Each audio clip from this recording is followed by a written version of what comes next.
Welcome students, आज का जो मेरा सेशन है वो केमिस्ट्री को लेकर है। जैसा कि हम लास्ट सेशन में डिस्कस कर रहे थे चैडविक के एक्सपेरिमेंट के ऊपर, यानी हम न्यूट्रॉन को ही डिस्कस कर रहे थे, डिस्कवरी ऑफ न्यूट्रॉन चल रहा था। अब इसमें हम चैडविक के एक्सपेरिमेंट के ऊपर बात करेंगे।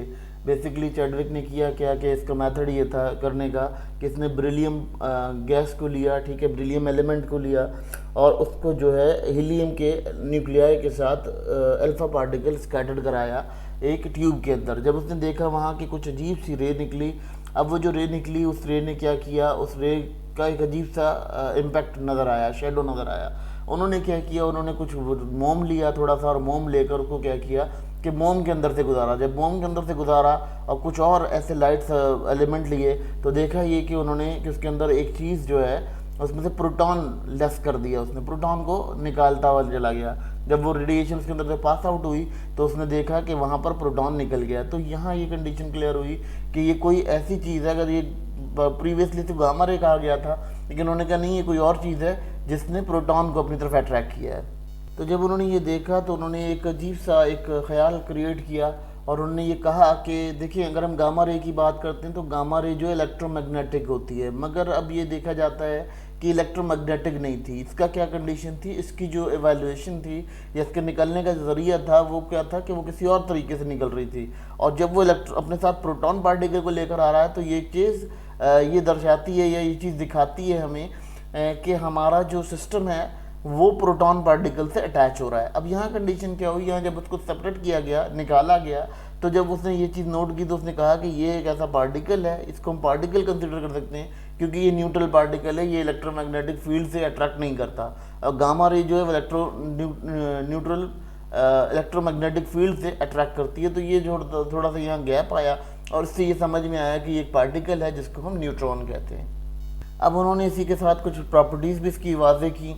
उन्होंने कहा कि जी इसकी प्रॉपर्टी है, इसकी खसूसियत है कि इसके अंदर कोई इलेक्ट्रिक चार्ज नहीं होता, ये बेसिकली न्यूट्रल पार्टिकल है। ये जो है मास के अंदर अगर हम देखते हैं इसका जो वज़न देखते हैं वो स्लाइटली ग्रेटर होता है उन दोनों एटम से, यानी प्रोटॉन और अप्रॉक्सीमेटली प्रोटॉन और उससे जो उसके प्रोटॉन्स हैं उससे काफ़ी ज़्यादा भारी है ये, ठीक है। तो इसका जो मास है वो ज़्यादा है और तकरीबन 1000 गुना उससे ज़्यादा है, ठीक है।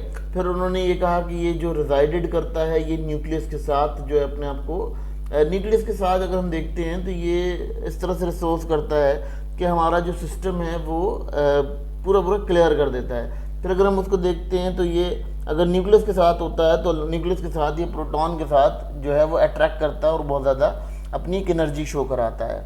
अब इसकी जो डिस्कवरी हुई न्यूट्रॉन की, उससे हमें इम्पैक्ट क्या हुआ हमारी केमिस्ट्री की फील्ड में, या हमने इसको कैसे इम्प्लीकेट किया। सबसे पहली बात देखिए, हमें पता था कि हमारा जो एटम का स्ट्रक्चर है वो आइडेंटिफाइड नहीं है, ना आइडेंटिफाई कर पा रहे हम, ना उसे समझ पा रहे थे, ठीक है। फिर हमने क्या किया, हमने जब ये न्यूट्रॉन की डिस्कवरी हुई तो हमें समझ में आ गया कि हमारे पास जो है वो न्यूट्रॉन एक ऐसा पार्टिकल है जिससे हम ये देख सकते हैं कि अगर हम उसका मास बढ़ाते हैं तो नंबर ऑफ़ न्यूट्रॉन बढ़ते हैं, ठीक है। नंबर ऑफ़ न्यूट्रॉन बढ़ते हैं क्योंकि चार्ज का भी चेंज नहीं होगा रेशो, और जो न्यूक्लियस है वो भी चेंज नहीं होगा, ठीक है। तो जब हम जब उसकी कैपेसिटी बढ़ाते हैं, उसकी पावर को बढ़ाते हैं, तो हम ये देखते हैं कि नंबर ऑफ़ न्यूट्रॉन बढ़ रहा है, ठीक है। इससे क्या हुआ, इससे हमें आइसोटोप समझने के लिए बड़ा आसानी हुई, क्योंकि हमने क्या किया, हमने डिफरेंट आइसोटोप्स देखे। आइसोटोप्स में क्या हुआ कि हमने उसकी क्वालिटी तो सेम थी मगर उसका क्या था, मास नंबर चेंज था। तो अब हमें ये कंफर्म हुआ कि जी हम अगर मास नंबर चेंज करते हैं तो उससे क्वांटिटी ऑफ प्रोटॉन और न्यूट्रॉन जो है वो मिलकर एक कंडीशन बनाते हैं, यानी उसमें जो होता है वो रिमेन न्यूट्रॉन और प्रोटॉन का जो एडिशन है उसके बाद ही हमें उसका मास नंबर मिलता है। तो ये आइसोटोप्स हमारी एक्सप्लेनेशन बड़ी क्लियर हुई इस चीज़ को डिस्कवर करने के बाद, जब हमने इसको डिस्कवर किया। इससे हमें न्यूक्लियर रिएक्शन के बारे में बहुत ज़्यादा कंसाइज नॉलेज मिली। इससे क्या हुआ, इससे हमें ये पता चल गया कि हमारे पास जो न्यूक्लियर के अंदर मौजूद है एक एटम जो कि न्यूट्रॉन है, यानी इसका चार पार्टिकल एक मौजूद है जिसके अंदर नल चार्ज है। नल चार्ज होने की वजह से वो क्या कर रहा है, वो उसके जो उसके प्रोटॉन्स हैं उनको पेनिट्रेट करने में मदद कर रहा है, वो उनको फैलाने में मदद कर रहा है। फिर इसके अलावा ये क्या हुआ कि इसको बहुत आइडियल माना गया। जब हमने इसकी मज़ीद न्यूक्लियर के अंदर डिस्कवरीज की तो हमने ये देखा कि इसके अंदर जो है वो फिशन और फ्यूजन रिएक्शन को जो है हमने स्टडी जब किया, यानी फिशन और फ्यूजन रिएक्शन की जब स्टडी हुई न्यूक्लियर में, तो वहाँ पर भी न्यूट्रॉन को हमने देखा कि वहाँ वो बहुत ज़्यादा कारगर साबित हुआ इन तमाम रिएक्शंस को हेल्ड करने के लिए। तो ये एक हमारे बहुत ज़्यादा कॉन्साइज वे के अंदर डिस्कशन हुई, और इस डिस्कशन को हमने जो है यहाँ पर चैडविक की डिस्कवरीज के बाद ही इसको नोटिस किया।